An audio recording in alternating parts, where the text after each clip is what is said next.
All right, it is Good News Wednesday, and I've got Jeff Lutz here. Jeff, how you doing over there? I'm doing well. How are you, Randy? I'm doing great. Today, I am reminded of that famous old story, and there might be 10 people out there who have never heard it before, of the little boy who every single year at his birthday asked for a pony, right?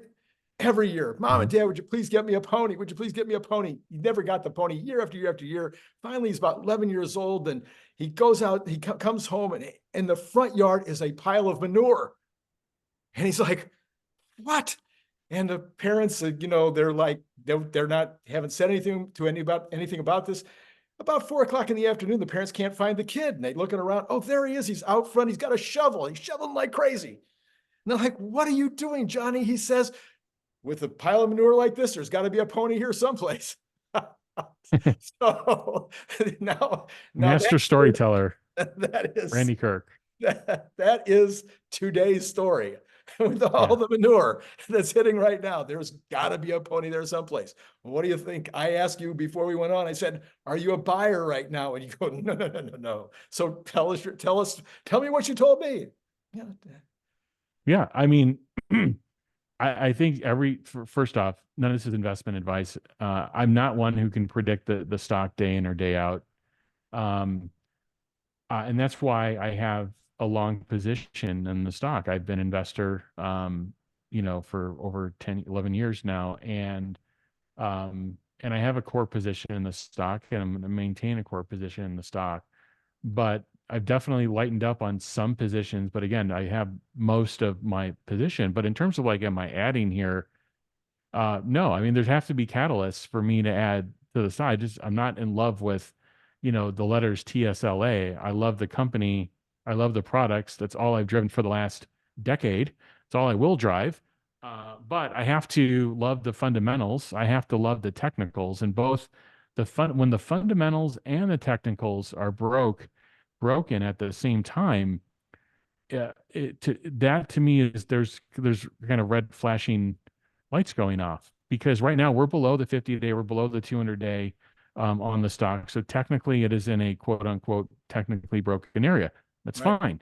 But if there's some new fundamentals, if there's something new that's on the horizon that says Tesla is going to make more money per share than what people predict that they're going to make per share, that's where you try to get some alpha and you try to figure out when you should be, buying the stock. And right now, at least in the near term, right? That it's hard for me to answer that question and say, well, what's a catalyst that's on the horizon? But if you look out, more than 1 to 2 years, there's tremendous catalysts on the horizon. And that's why it's really hard to time this stock. It's really hard you shouldn't try to get cute, like to me, like with these, big moves in or out. It's just not my style. Maybe Right. maybe it works for other people, but the long story short is I think there's catalysts on the longer term horizon.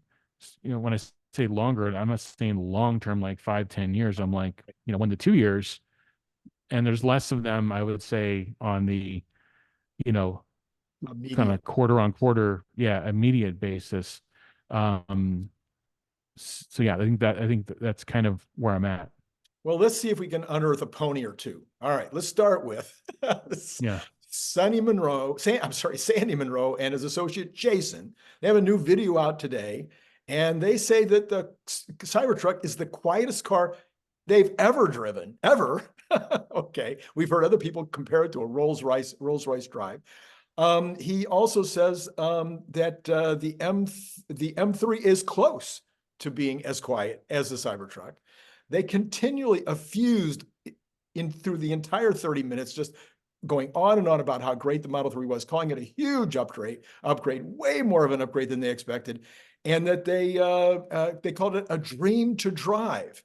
It seems like this car should be selling like hotcakes everywhere in the world. Yeah.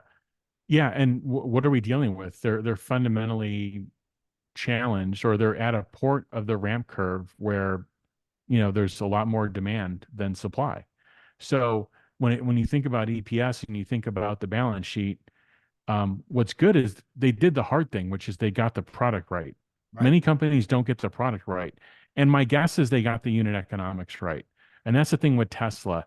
They pair product development and unit economics together so that when that thing gets to launch, it may not be at the goal they want right at launch, but certainly over time, they're going to get that product to its COGS goal and continue to drive the COGS lower. So I think they get the product right.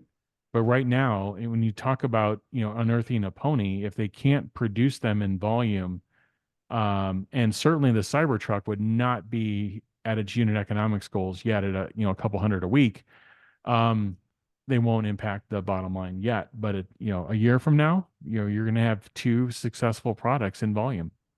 Okay, so now we'll look at kind of the overall problem. The reason the stock is down, the reason it's being downgraded, et cetera, is because people think they're only going to sell 1.8 to 2.1 million, somewhere in that range this year, which is either a no increase or a very small increase. Okay, you, I believe, have been with me on calling for advertising recently. All right. But I've changed my tune over the last couple of days. I don't know if you've seen this. I've done a couple of videos. I did my first X video, my first direct X video the other day on this.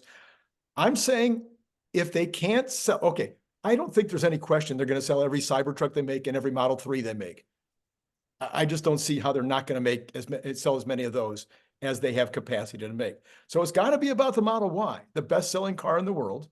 Okay, whether they can sell 250,000 additional out of Austin, or maybe even 350,000, and whether they can sell 250,000 additional out of Berlin and max out Shanghai. That's really the issue: is can they max out Model Ys? I think Yeah. that's really what it boils Yeah.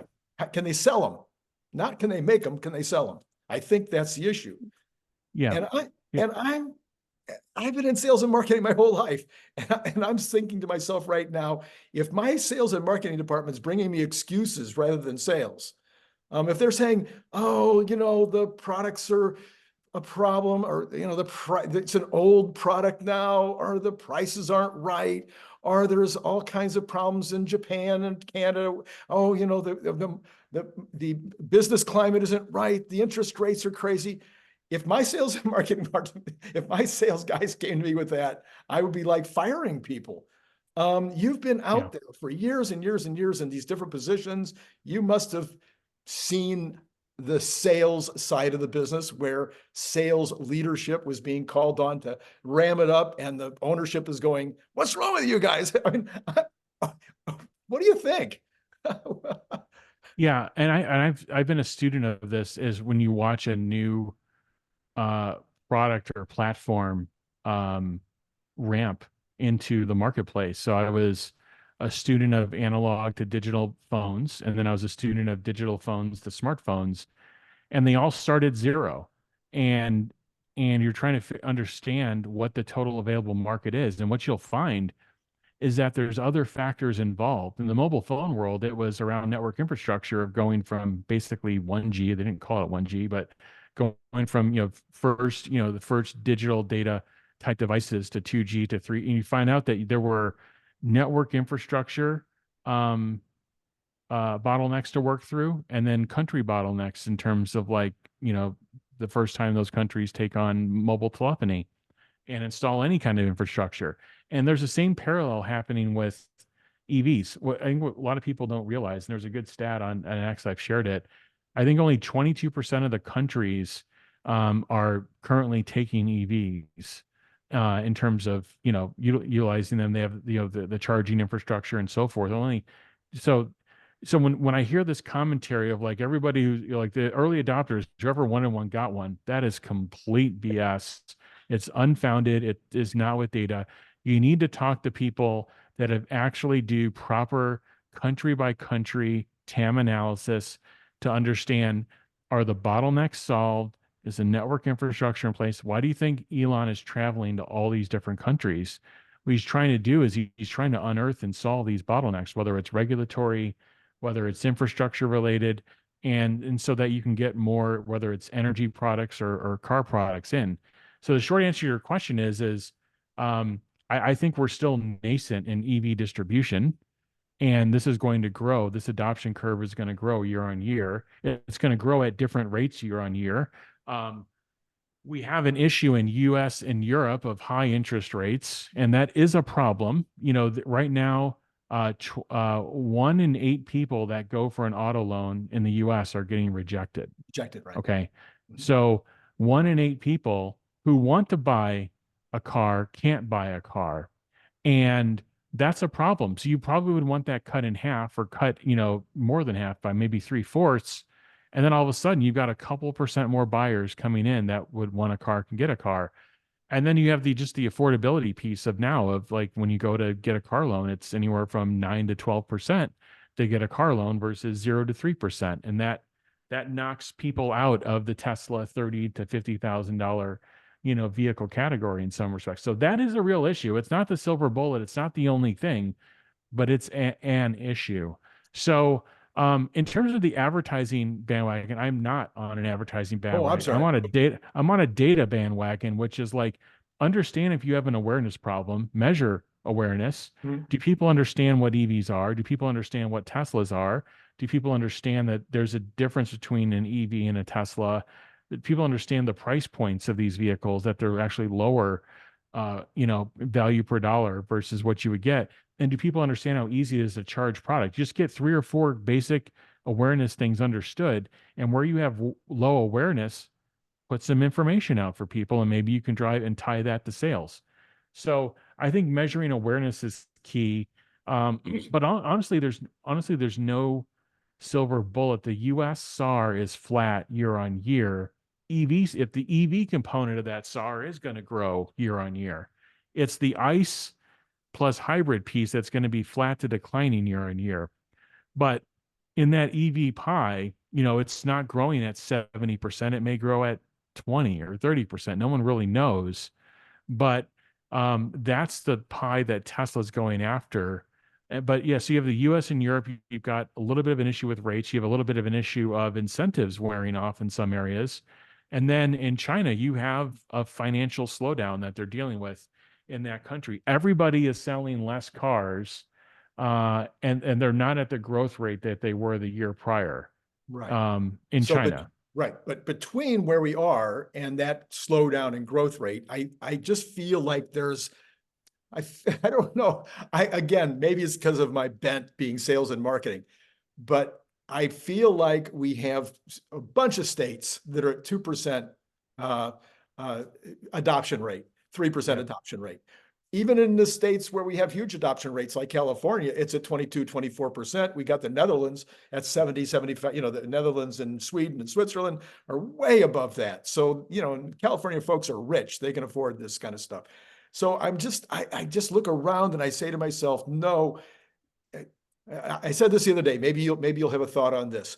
When I wrote the book, The Elon Musk Method, I found 16 things that I said Elon was world class at. And that includes personal salesmanship. He is an amazing salesman. Okay. Amazing. He's maybe one of the best in the world ever in terms of being able to get the message across and get people to follow and make a decision to buy. But sometimes the top sales guy isn't the top sales manager.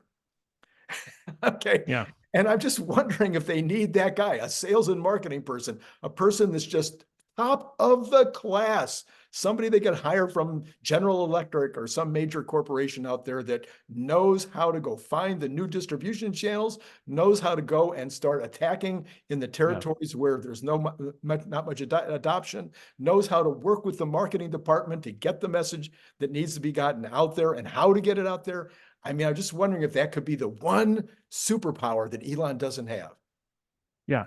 And the answer is if you won't know that until you actually go in and find that person, plug them in, and then pay them for increased sales. Like, you almost get this kind of function for free. These type of functions are on, basically paid for performance of like, can you grow sales to a certain percentage? If not, you're honestly not getting paid. So why not go after that person who wants to? I mean, right now, EVs, outside of AI silicon, there's nothing growing faster than EVs. Right. So it should attract some of the best talent in the world. So yeah. So the question is like, in market, there's this whole thing of like, what got you to where you are today may not get you to where you want to be tomorrow. Right. Right. And what got Tesla to where it's at today and its #1 share position of EV and EV leadership may not be what's going to get it to the next stage. And so there may be somebody that needs to kind of format that messaging and that sell-in strategy of like, how are we getting to the next level without taking away like the people that are focused on making vehicles cheaper, make them Yeah. cheaper. Let's figure out how to take the cogs down. Nobody's saying slow that down, but there is a function of a sales marketing function of like, this person gets paid on performance. And if we get 50% EV growth year on year, they should be getting paid very handsomely, and they're getting paid off of the back of increased sales. So it shouldn't be a financial or fundamental, like we can't afford this. It should be is this what we need to get to that next stage of growth? Yeah. And I think, And yeah. and Elon is obviously one of the most self-aware people I've ever seen on the world stage. I mean, usually by Yeah. the time you're on the world stage like he is, you've lost your mind. You have so little self-awareness that you can hardly, even operate. But his self-awareness still seems to be really good. And part of self-awareness is knowing what you're not good at. And I'm just wondering if anybody's willing to tell him, Elon, we need somebody who that's what they live, breathe, and think about all day long is the sales and marketing piece. Yeah. And also the country strategy too of like what's going on in South America. I know we've entered Chile and maybe Colombia, but the Chinese players they've landed Yeah. and they're staking their ground. And same in Mexico. And it feels like we may be like we went after the US and China and Europe, which are the three biggest markets, but it feels like these emerging markets, like, do we have that same kind of vigor to go in, set up? And again, these things are going to ultimately be gated by infrastructure, in my opinion. I don't think a lot of people know that or aware of it. And we don't know what these Chinese players are doing. They could be building up boatloads of inventory and being super inefficient. Right. But yeah, I think I agree with you in terms of like what would get us to the next level, and is it worth exploring that? Because right now, I think Tom Zhu is sales and marketing, Oh, is he? Oh, and it's not that people can't learn and grow in their jobs, but it's right. my understanding his expertise was Manufacturing. building Yeah. factories, Yeah. and then eventually he learned the car business of like how to build automobiles and do them massively efficiently, which they've done a great job in Shanghai. I didn't know that he has sales and marketing expertise. Like he was speaking through click-through rates and other things on the last earnings call, and I was a bit surprised.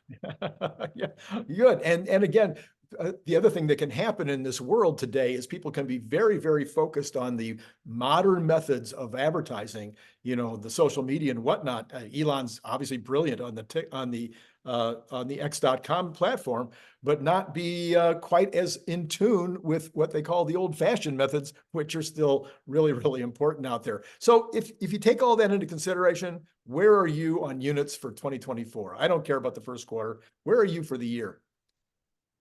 Yeah, to be perfectly like straight on this, I mean, I originally predicted before the year started, I was in the 2.2 to 2.4 camp. I remember that. And I'm definitely more in the right now, probably in the 1.9 to 2.1 camp. And I think that's what's scaring the markets a bit, where I think the markets were trying to put Tesla on 10% growth. And I think like my theory was I thought they were going to drive for at least 15%. And I think what could be spooking markets looking at this Q1 number now is like, well, are they going to be flat with last year, or could they actually be in net decline? If they don't ship like 422 or more in Q1, that would be negative growth quarter on quarter. And Right, I think right. that's a first for Tesla. So I think that's what's a bit scaring the markets. I'm in the call it 1.9 to 2.1 range and see where it goes.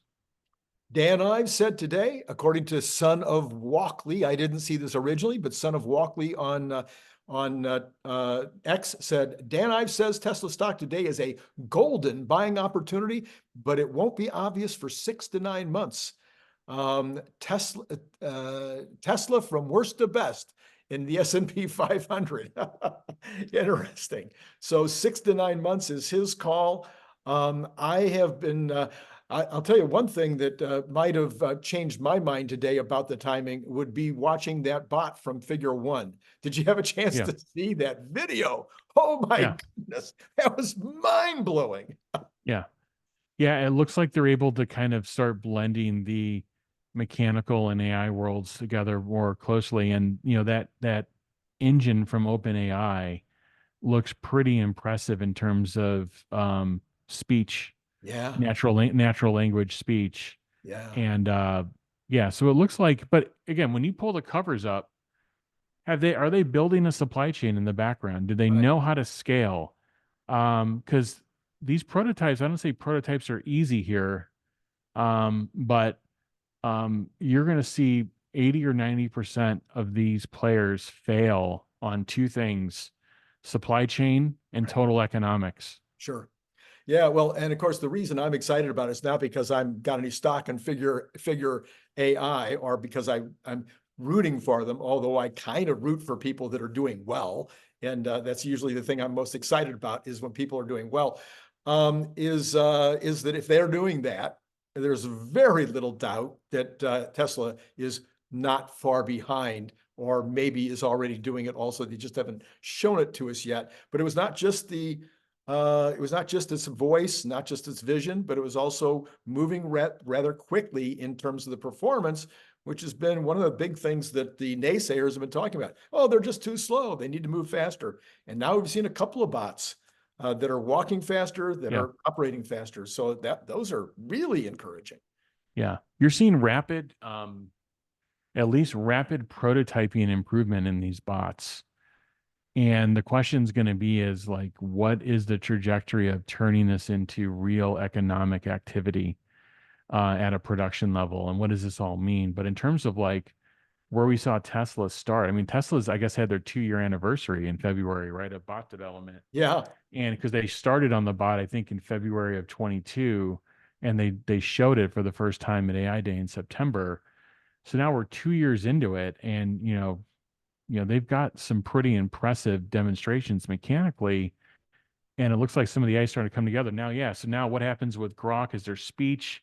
Is there speech to text to speech? Is there the ability for it to understand, and the inferencing ability locally? So these are all the things I think that need to be answered. Tesla XAI and Tesla certainly have all the tools to be able to be a leader in this space. And again, I can't think of anybody that has better manufacturing capability than Tesla in this and 30 space. billion and 30 billion in the bank. So, Yeah. so you've been in these high tech worlds. You just talked about the things that Yeah. you've been involved in. I have never seen 21 companies vying for this brand new territory with their skunk works apparently just being exposed to the world. I mean, do you think there's more behind the curtain that they're not showing us? Or, I mean, I've never seen anything like this. Usually people are holding back all the secrets, waiting to spring it all, ready to go. Yes. And Scott Walter was ready to block me. Oh, My recommended that we're very friendly, by the way, um, but he was ready to block me because I said Tesla should stop with the videos. Tesla is not trying to raise money right, here. Now they may. I mean that I wouldn't. It would be at a different level than these other companies. right, These other companies are trying to get to Series A round. They're trying to get a couple $100 million so they can scale their development effort and scale the prototyping effort into actually starting to order some capex and some low level manufacturing. So these other companies have to have these rapid demos to drive to drive sorry, I'm getting a call here, to drive um interest, and Tesla is not in that boat. So I don't know why Tesla is showing as much as they show. And even Elon has said, like, it feels like we expose a lot of things to our competitors, and that they kind of just yes, use our shows as the like, what should we be copying? right, right, Because right. where do these 20 things come from? Like, nobody was talking about humanoid bots before Tesla. Right, right. And on the other side of the coin, I personally think that the TAM on this is so large that it won't matter how many competitors are successful. That it's just as That Elon's, is very true. yeah. That's very true, that there's going to be so much, such a huge TAM here, um, that it's not going to matter. All right, let's turn to the economy. I'm wondering if because you have your fingers in your ears out there in so many different directions. Are you hearing anything from the folks you're working with, from the folks you're talking to, that is different or unique or something on top of what we're getting in the headlines that gives you confidence or lack of confidence or think we're going into recession? And then again, over on top of your own opinion on it, what about what you're hearing out there? Anything useful? Yeah, I mean, the CPI data was a little warm, but I'm not overly concerned. We have PPI tomorrow, retail sales tomorrow. Um, and then really the Super Bowl for the Fed is PCE, but we're Right. gonna have a Fed meeting the following week. We'll hear from them. But I don't think this is much of an inflation worry uh as it is, the jobs picture, the unemployment, went to 3.9%, and some of the wage growth slowed down a bit. And if that unemployment figure gets a 4 in front of it, I think people start getting more and more concerned. So that could actually accelerate and to me keep the May, June, July cut, the start of cuts on the table. I think would be the actual employment picture meaningfully changing. The JOLTS piece of it also was weak. I didn't see the ADP jolts. was weak. I didn't. Yeah, Oh, we last month. JOLTS was out a week or two ago, and JOLTS Okay. Yeah. was, Yeah. a couple, I would say JOLTS was a good 3 to 5% off of the projection. Right. So what that's telling us here is we're kind of on the edge with unemployment, and certainly the incumbent party is not going to want to go into an election season with unemployment going over 4% and going in the wrong direction, because now you've just given the other side another speaking point.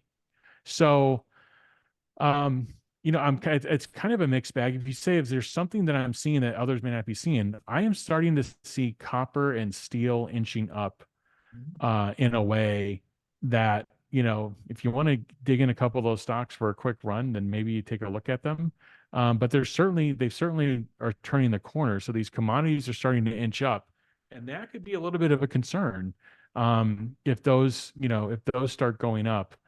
So we have to keep an eye on commodities, especially the ones that are involved in some of these highly specialized raw material inputs for manufacturing. So that's one thing I've kind of got my eye on that I'm looking at. The Red Sea stuff has not fundamentally been resolved. People have inserted all those offsets into their schedules, and Right. they're taking the hit on cost, but things cost more and things are moving slower, and that's not a good thing. Oh So, yeah. if we can get that conflict under control, some of the ports are a little bit jammed up too. I heard Vancouver was having issues. So that you got to be careful on that stuff. That stuff has got to keep moving. But like the earnings have been fairly solid. They've been, good. So that's why I think is propping up. And we're in a bull market. Like nothing's really, the bad news is not terrible to markets. We had a slightly hot CPI and the markets took off the same day.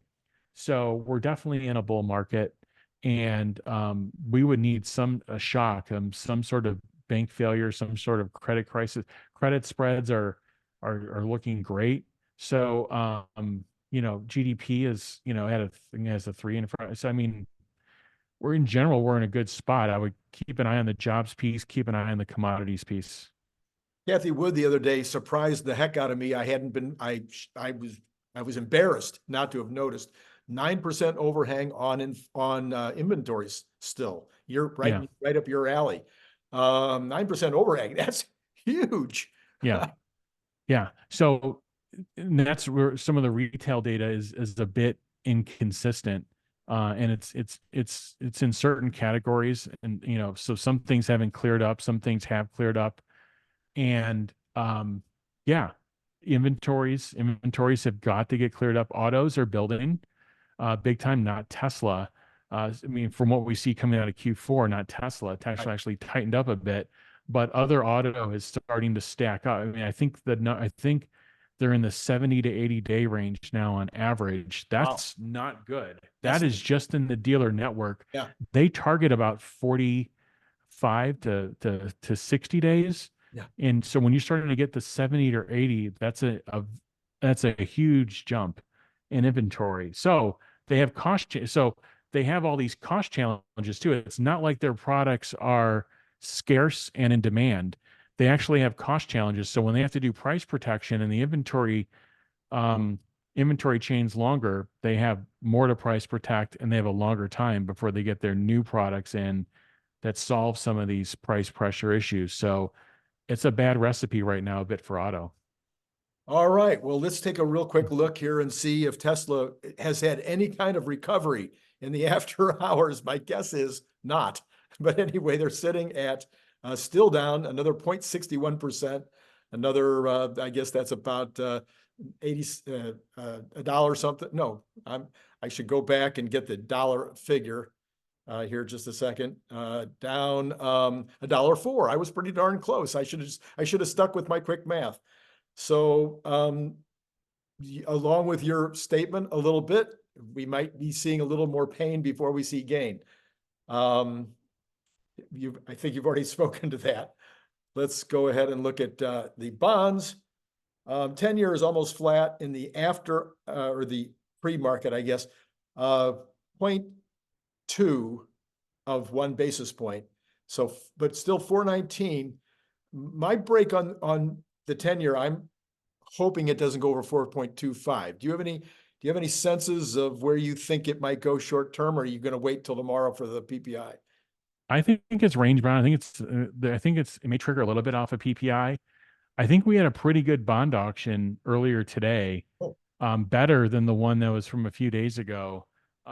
So, I think I don't think it's getting out of control, but I know we've been inverted for a record time period. Now the tens and twos um, have been inverted for a record period of time. So we're in uncharted territory, I guess is what I would say. Normally that inversion, usually portends some sort of, you know, an issue, right? In terms of, Right. Are we going to have Yeah. a recession or not? But in terms of the bonds, I think we're kind of in a short-term range bound. And in the pre-market, actually, the inversion is a lot worse right now. We're almost on that two-year to 10-year. We're at 150 basis points again. So this is not the right direction. Although they say when it starts to uninvert significantly, that's when the recession actually hits. So I'm not sure which way we want that to go. That's right. That's right, Randy. Yeah. Okay. Let's see. We got oil. We have oil at basically flat. Natural gas flat. Oil has been up. It's not quite over the Texas Intermediate, though, is staying under 80. That also has kind of been I'm hoping that it hangs in there. There was a lot of a shortage or a shortfall in inventories this week. They're saying that's impacting it right now. The dollar flat. Boy, everything's flat right now. Gold flat. Not Bitcoin. Copper flat. But to your point, copper's over $4 now. Okay, so that has broken through over the $4 level. And but Bitcoin not flat, up 1,454 today. I have nothing to say. Pre-market on the equities. We got the Dow up 22 or 0.06%, S&P up $4.50 or 4.50, which is 0.09%, and the Nasdaq is up 37.50 or 0.2. So not a lot of activity there, but at least it's kind of trending up for tomorrow. Any last thoughts about any of this? No, I think we're in a broader bull market right now. So this is actually good. It's actually helped Tesla over the last couple of months. I think Tesla would have been, down much further on some of the revisions. I don't know if this revision from 474,000 units this quarter to 420 to 430, I don't know how much that's baked in or not. We had a downgrade this morning from Wells Fargo. People are making fun of the analysts. That's fine. You can, but if you look at the data says that there's something going on, in terms of softness in units. And so I think the broader bull market rallies intact. If Tesla can somehow come out with some bit of good news, whether there's acceleration in Cybertruck, whether there's some bit of good news out there, I think it could trigger a reversal at some point. But for right now, it's really honestly searching for a bottom, and for analysts to really come in and do their earnings revisions based off of a lower Q1. And then let's see what Tesla says about Q2, because right now we're getting into a seasonal period where people buy cars. They get their tax returns. January and February are usually like the two worst months. And now we're in seasonally in a better period. Spring's upon us in the northern hemisphere. So let's see what Tesla has to say. So quite frankly, one of the catalysts that you didn't include up above, one of the catalysts would be that they would outperform these new lower expectations. Correct. So we can Correct. start to see that. That could be a big thing. All right, Yeah. really, really quick here. I wanted to just give people a note that earlier today, I did two videos, one on both on humanoid robots. One was that new figure talking bot video that we discussed just a few minutes ago. You need to go take a look at that. I'll have a card for that. And then I did one with Scott Walter, where he and I talked about kind of generally where things are right now with the competition and whatnot. I'll put that card up as well. Yeah, all Scott's right. Brilliant. Thank you. Yes, he is, of course. So are you. Where's my brother? Okay. All right. Yeah. Thank you so much for that. And enjoy the rest of your evening. And thank you so much for coming on and co-hosting Good Night Wednesday. And to all of you out there, it's been great talking to you. Take care.